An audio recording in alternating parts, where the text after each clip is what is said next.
Marco, for a special Global Nation episode, you broadcast the world from San Diego, covering elements of life along the U.S.-Mexico border, but you went one step further. You didn't just actually cross the border, but you drove alongside it. What is something that really surprised you with your firsthand account? I mean, the first thing is you drive through the fence. You get into this no man's land. The fence opens up and you go in there, and there's this kind of space that the U.S. and Mexico share.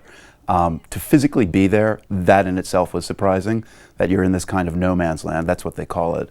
The fence itself, it's 15 feet high. It seemed higher. I don't know why. Maybe that's because of the concertina wire on the top. And then just all the little illustrations of how that fence is being challenged. So this tunnel that ran 400 yards beneath us where we were in the no man's land, coming out the other side into a factory where smugglers used it. The patches in the fence, and it's the steel mesh fence, so they're coming over the smugglers are coming over from Mexico with tools like a Sawzall that they get at Home Depot and are cutting these slots in it, and the Border Patrol is playing kind of catch up to repair these holes. So all of this kind of visualization of what this fence wall means was kind of surprising. But then, you get down to the ocean and that Friendship Park where you have little kind of Mexican kids on the other side playing in the ocean. And then every Sunday there's this kind of meeting of families between the fence. And once you see that and you experience the act of talking to people on the other side of the fence, you really feel like you're in a prison. That concertina wire suddenly means something else.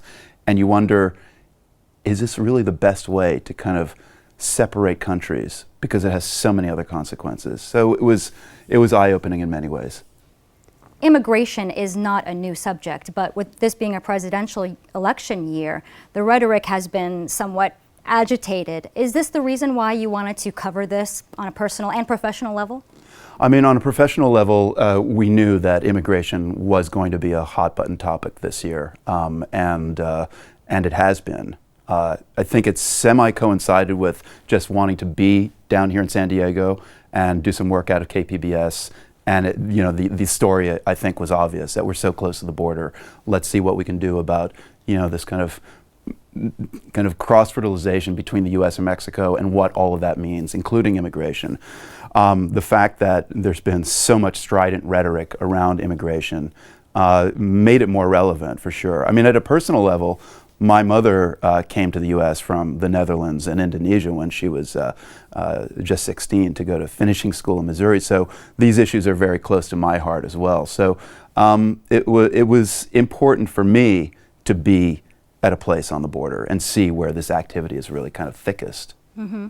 And so PRI's The World, it offers listeners more than just a glimpse into other worlds, but really it brings many things to the forefront of American minds. What are some of the tools you use as a host, as a producer, to get those issues across?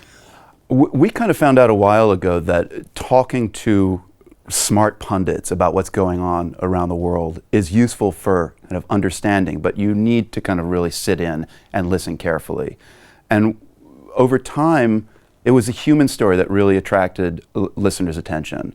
And if we're trying to make the world more accessible to American listeners, then let's tell more of those stories. And so I think that's really the key, is less analysis, more storytelling from people who are affected by what's going on in the news all over the world. And I think that's probably the most important tool we've got.